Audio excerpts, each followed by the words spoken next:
Accessing peace. Existing without violence, with the ability to calmly resolve conflict. Downloading love. An overwhelming, deep, positive affection towards others. Activating liberty. Living your life as you see fit without infringing on the lives of others.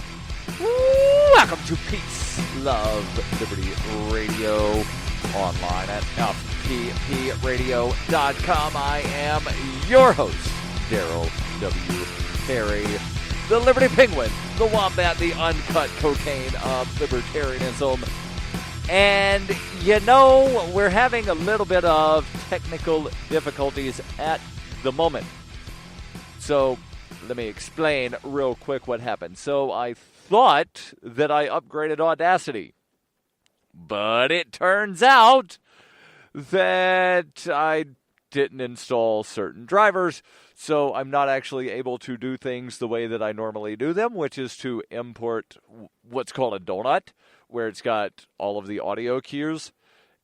So I'm having to kind of do things a little differently, and then after I record, I'll hopefully install whatever drivers that I need so that I can then wind up, as they say, fixing it in production, meaning that I'm recording raw audio, and then I'll have to get whatever updates to actually make Audacity work properly, and then put the bumper music in, and hopefully sync it up, and then I can add in the ads, which I normally have to add the ads in manually anyway. So hopefully all of the audio cues wind up working properly, where I'm doing this sort of thing of running the donut in VLC, and then I'm recording in Audacity, which is what I normally use to record. And I realize you don't need that bit of information, but figured if I seem a little more distracted than normal, that would be why, because audio problems. So let's actually jump in. I was hoping, by the way, to do a year in review this week and next. Probably just doing a year in review next week. And, you know, it's one of those kind of things where the end of a year is very arbitrary, right? Like, I realize most people don't think of it as arbitrary because they're, what do you mean? The calendar ends December 31st and then January 1st is the new year. That's not arbitrary at all. But, like, determining that January 1st is the beginning of a year and that it's 10 days after the solstice, that was just arbitrary. And not everybody uses this calendar. There are other major calendars, at least two other very major calendars, and maybe three others that are used. So there's the Hebrew calendar, there is the Arab calendar, and then there's the Chinese calendar. Chinese New Year generally falls late January, early February, and I happen to celebrate Chinese New Year annually. No, it's not cultural appropriation. I was born on Chinese New Year Day, so I celebrate it as sort of, you know, an additional birthday, except for the about every 7-8 years, my birthday falls on Chinese New Year Day. So then it's, you know, like two birthdays at the same day, sort of thing. This year, next year, Chinese New Year, I believe, is February 5th. Again, they use a different calendar. We, and when I say we, I mean the people that recognize January 1st as New Year, we use a solar calendar. Most of the other major calendars are based on more of a lunar calendar. I can get into that if you're really interested, and if you are, send an email using the anonymous contact form over at ama.fppradio.com. That's AMA, as in Ask Me Anything, ama.fppradio.com. Now, last week, you may recall, I talked about college athletes, and is it slavery for them to wind up playing and not getting, a quote-unquote paycheck? not going to rehash that. If you're interested, you can go back, find that episode, which is episode number, and I should know these off the top of my head, was episode 568. Now, there was a follow-up question that said, I'm curious what happens to college athletes that wind up getting hurt. Who covers those medical expenses? They're not employees, so there's not going to be a workers' comp sort of thing. So who pays? Well, I happen to have found an article from a website that I'm not familiar with, but they go into a good bit of detail here about what happens. Link will be in the show notes, by the way, for episode 569. You can find the show notes. I've had people ask previously, like, how do I find the show notes? Because I always promote, find the show on fppradio.com. Well, from there, you can click over to the show on SoundCloud or Spreaker or iHeartRadio or Google Play, one of the various outlets.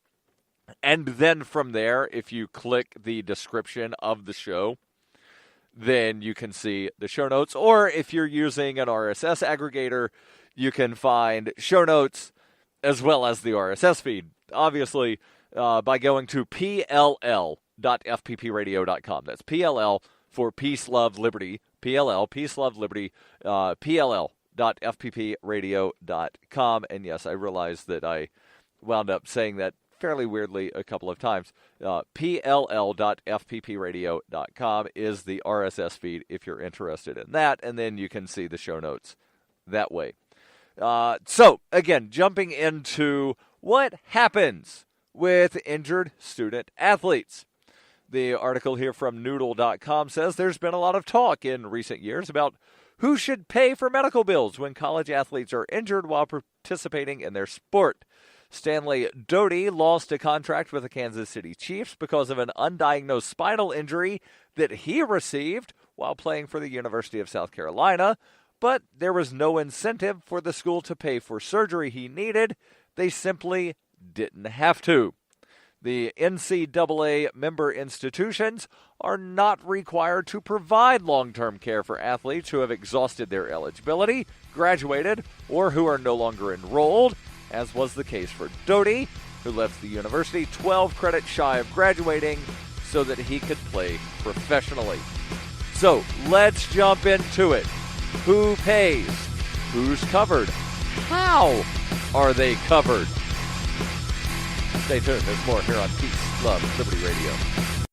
It is the year 91,001 BCE. Witness humanity's origins in Hyperchronius, a classic role-playing game for Windows PCs with a story like no other game before. A liberty-oriented experience that is not to be missed. Go to zog.ninja to get your copy of Hyperchronius today. Use the code FPP to get $1 off. Hyperchronius, zog.ninja, code FPP. You can support FPP Radio by joining the Fans program. Fans are friends, allies, and numerary supporters. Fans help FPP afford to produce more original content. You can join the Fans program for as little as $3 per month through Patreon and get perks like ad-free versions of FPP Radio News and Peace, Love, Liberty Radio. To learn more or to join the Fans program, visit fans.fppradio.com. That's fans.fppradio.com. This is Will Coley of the Call to Freedom, and you're listening to Darryl W. Perry on Peace, Love, Liberty Radio. Welcome back to Peace, Love, Liberty Radio, online at fppradio.com. Want to make sure real quick that I tell you about Zencash. Zencash, well, it used to be called Zencash, now it's called Horizon, and we know why they changed it. They changed it because they brought in the horizon of what they're doing. It's not just a cryptocurrency. It is so much more. It's an entire platform, a privacy platform built on zero-knowledge technology with a decentralized secure node architecture. The Horizon platform enables real-life uses beyond currency, including the ability to privately chat with others. And Horizon will soon be rolling out a way that you can actually publish information and go anywhere on the web all with complete privacy. Horizon, bringing privacy to life. Learn more at horizon.global. That's Horizen, horizon.global. So continuing on, answering the question, who pays when college athletes get injured? And what are they required to pay? Again, the NCAA does not require colleges to provide long-term care for athletes who have exhausted their eligibility, graduated, or are no longer enrolled. Other student athletes have lost scholarships while they were still enrolled in college, but unable to play because of injuries. People like Patrick Courtney, who played college football at North Carolina A&T State University. Courtney suffered a hernia injury during training camp that required surgery. He was injured again when he rejoined the team on the field and was forced to transfer when his scholarship was not renewed the following year. The NCAA bylaws, the NCAA, by the way, the National Collegiate Athletic Association, their bylaws, and there are specific citations here for where in the bylaws, if you're interested, and again, I'll just post the link to this article in the show notes, require that student athletes at member institutions have insurance for medical expenses related to athletic injuries. However, the schools are not required to cover what the insurance doesn't, leaving that to parents, guardians, or the students themselves to take out policies and pay out-of-pocket costs. Only once treatment for injuries exceeds $90,000 will the NCAA cover the cost under their catastrophic injury insurance program. Student athletes who participate in NCAA championship events, however, are fully covered by NCAA insurance policies through the Participant Accident Program. According to NCAA Director of Travel and Insurance, Juanita Shealy, any injury during an NCAA championship event is covered by NCAA insurance policies from the very first dollar of expense to the last.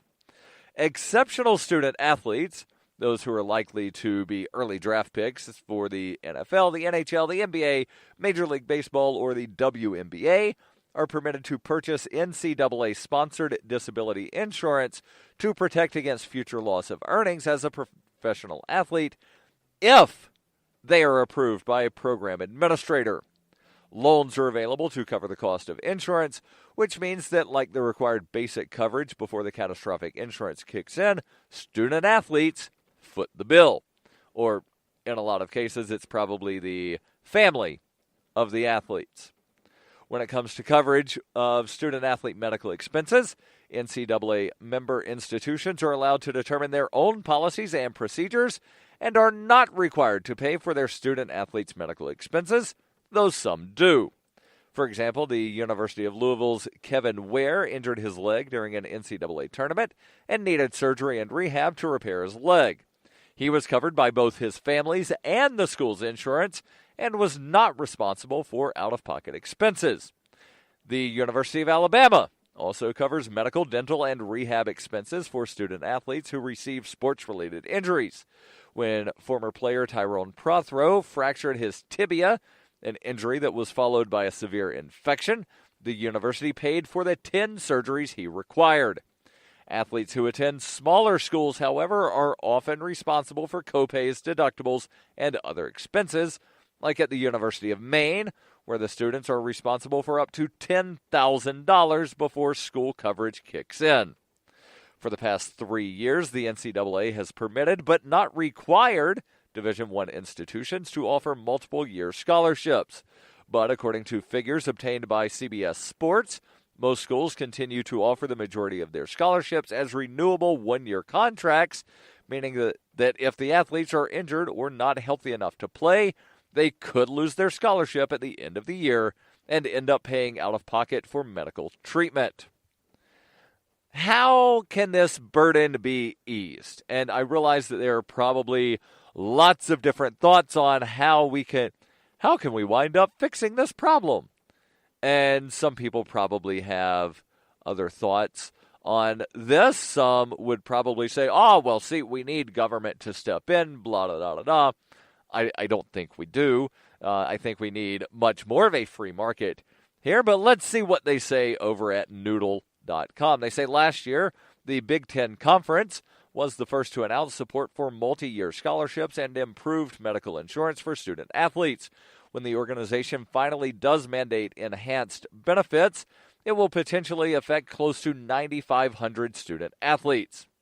Effective this school year, the 7,000 student athletes in the Pacific 12 Conference who receive scholarships will have 4 years of funding regardless of the sport a student plays, which can't be reduced or canceled for any reason so long as the student remains in good academic standing and fulfills the terms of the scholarship. Additionally, members of the conference must pay for medical expenses incurred from athletic injuries for at least 4 years after a student leaves or graduates from an institution. In 2012, the state of California passed SB 1525, the Post-Secondary Education Student-Athlete Bill of Rights, which holds that colleges and universities generating more than $10 million in media revenue from sports must guarantee athletic scholarships and pay the deductibles for student athletes who suffer sports-related injuries. Furthermore, schools must pay for the cost of ongoing medical treatment for at least 2 years after a student has graduated or left the university. They conclude here by saying that the California legislation is a step in the right direction, and they encourage other states to wind up doing the same.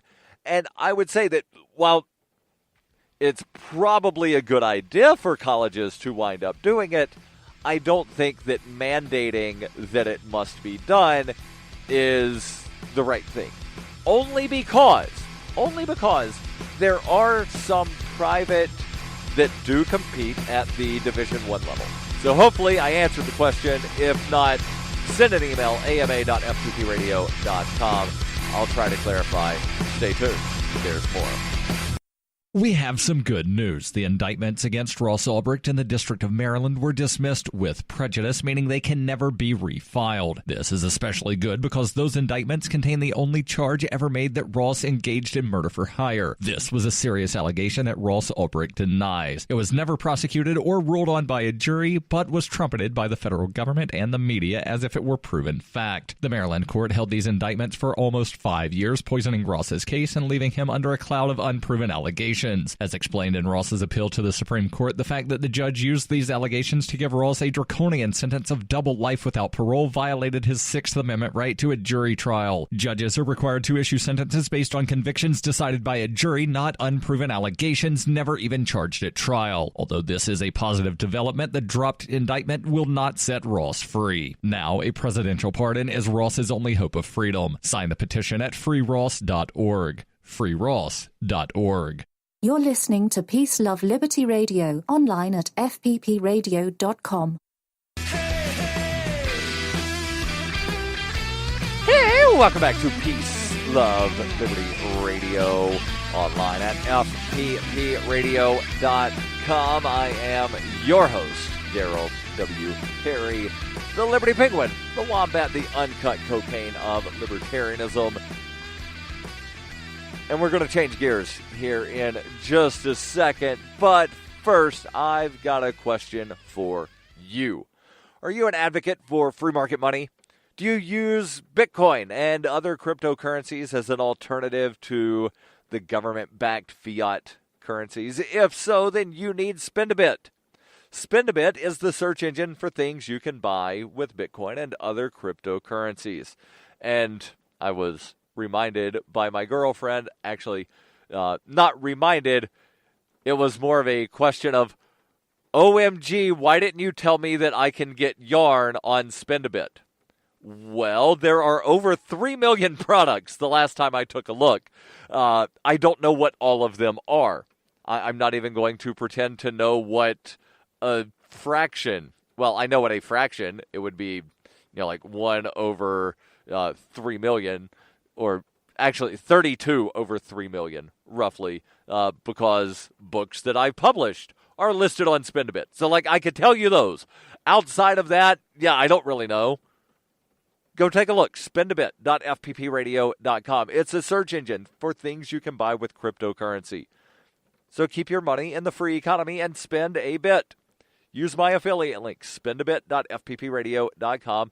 And if you're a Bitcoin accepting merchant or other cryptocurrencies, ask about their merchant suite to reach even more customers. Spendabit.fppradio.com. Spend a bit, all one word, spendabit.fppradio.com. So let's change gears here and talk about reprogramming your subconscious to reach your goals. And I know this is something that I've talked about, not the reprogramming your subconscious, but about reaching your goals. It's something I've talked about a good bit over the last couple of years, right? And you really have to break the goal down. You want to do this really big thing. But when you look at it, you're just, oh, that's so overwhelming. I don't know where to start. And then you give up before you ever started. So let's, break the thing down into smaller tasks. And then you do one part, and then you do another part, and then you do another part, and another part, and another part. And then next thing you know, you're done. Yeah. It seems overly simplified, but it kind of is. So let's say you want to bake a cake. And you look at the recipe, oh, wow, there's a bunch of steps here. Yeah, but it's not really that difficult. So you crack open the eggs, and then you add this, and then you add the other things. And I don't know what all goes in a cake. I don't have the recipe in front of me. I've made cakes before. I've cooked hams and hell, I cooked a turkey. I don't even eat turkey. I cooked a turkey on Thanksgiving Day. But it's you do this, you do this, you do this, and then next thing you know, it's done. Now I realize that that again, it's overly simplifying some of the things. Maybe your goal is you want to be a millionaire. And step one isn't make $1 million. Step one is figure out how you're going to do it. Step two is you make $1,000, and then you make $10,000, and then you increase the amount that you make, and then eventually you've made $1 million. Don't ask me how to do it. I've never made $1 million. But if that's your goal, then figure out how to get there. So let's get into this article from Lifehack on how to reprogram your subconscious to wind up meeting your goals. Article says the simple answer is because, or it asks the question, why should you reprogram your subconscious? Simple answer is because people are often afraid of not succeeding. Many times the fear of failure may cause someone to believe that failure in their lives will then be imminent, leaving them little control in the process. Author says, I have to admit that I suffered from this when I came back to the United States as an ESL student, that's English as a second language, back in 1998. When I came to the U.S. in the late 90s at the age of 24, I was terrified about the prospect of having to learn English in 6 months and having to attend college in a second language right after and graduate within 4 years. Clearly, I had to reprogram my subconscious, or rather my conscious mind, and convince myself to believe that engaging in such a daunting endeavor was possible, rewarding, and within my reach. Now, let me skip down here. 3 ways to reprogram your subconscious mind. To reprogram your subconscious mind to reach your goals, do the following exercises for, they say, a period of a year, and pay attention to how you feel. Number 1, be humble. Don't assume you know everything. What's the saying from, I forget if it was Plato, Socrates, or Aristotle. One of those dead Greek guys said, the wise man knows that he knows nothing. So don't assume that you know everything. Listen to your subconscious resistance. The author says, when I was young, I wasn't very humble. I assumed I knew everything. I definitely did not listen to my subconscious, which led me to having to leave a country to find my place under the sun. I grew up playing golf in a country with no history in the sport. I was great at it, which made it very difficult to be humble. I thought I knew everything about life because I knew the intricacies of golf, but as early as 16, my subconscious used to tell me, yes, you are a great golfer, but Brazil doesn't have a healthy professional golf league. Shouldn't you be studying instead of playing golf? What are the other 2 things for reprogramming your mind? Stay tuned. There's more. Why do they hate us? Is libertarianism compatible with Islam? Davi Barker answers these questions and more in Voluntary Islam and Other Essays. He advances the voluntarist cause with analysis of the confluence of values between Islam and libertarianism, as well as contemporary movements from the Tea Party to the Arab Spring. Voluntary Islam by Davi Barker is available from Amazon.com and all major bookstores. You can support FPP Radio by shopping online. Whether you're looking for precious metals, bitcoins, or books, you'll find that and more at shop.fppradio.com. Every purchase you make from one of my affiliates, like Namecheap, Spendabit, and Amazon at shop.fppradio.com helps fund FPP Radio. Or you can shop directly from FPP with Bitcoin in the Bitcoin store. That's shop.fppradio.com. You're listening to Peace, Love, Liberty Radio with Darryl W. Perry. Online at fppradio.com. Welcome back to Peace, Love, Liberty Radio. Online at fppradio.com. And just a couple of minutes left in the show. And, you know, speaking of reprogramming minds, mine is not exactly focused right now. Again, the recording issues where I'm having to sort of use 2 different things, playing the music in one program, recording in another, and now I'm going to have to go back and put it all into one program after I wind up actually updating Audacity. And yes, I know I talked about it in the beginning, but let's continue on here with the article from Lifehack about how to reprogram your subconscious mind. Number 1 is to be humble. Number 2 is to listen to your fears and define what they are. And I'm not going to read all of what's written here, and I'll just skip into number 3. Repeat what you believe to your subconscious. You heard that right. You need to do affirmations or the action of affirming something. You can do it. Author here says, I convinced myself that I was going to be a college professor throughout my bachelor's degree experience. At Penn State, where I completed my doctorate, I was studying among the very best students in the world interested in technology and education.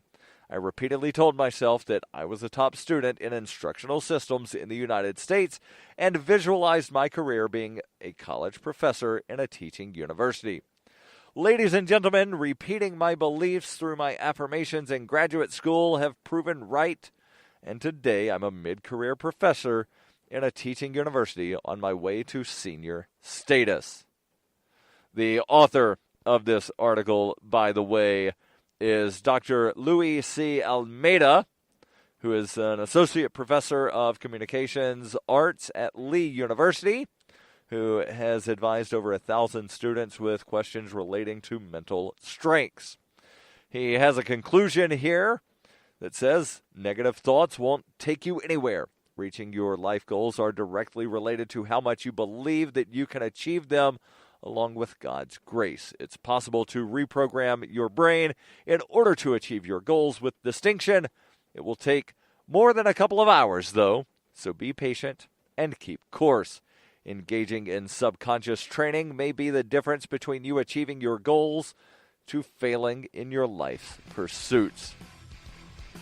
I'll be back next week, hopefully with a year in review, unless I get an influx of questions, which you can send over using the anonymous contact form available online at ama.fppradio.com. That's AMA as in Ask Me Anything, ama.fppradio.com.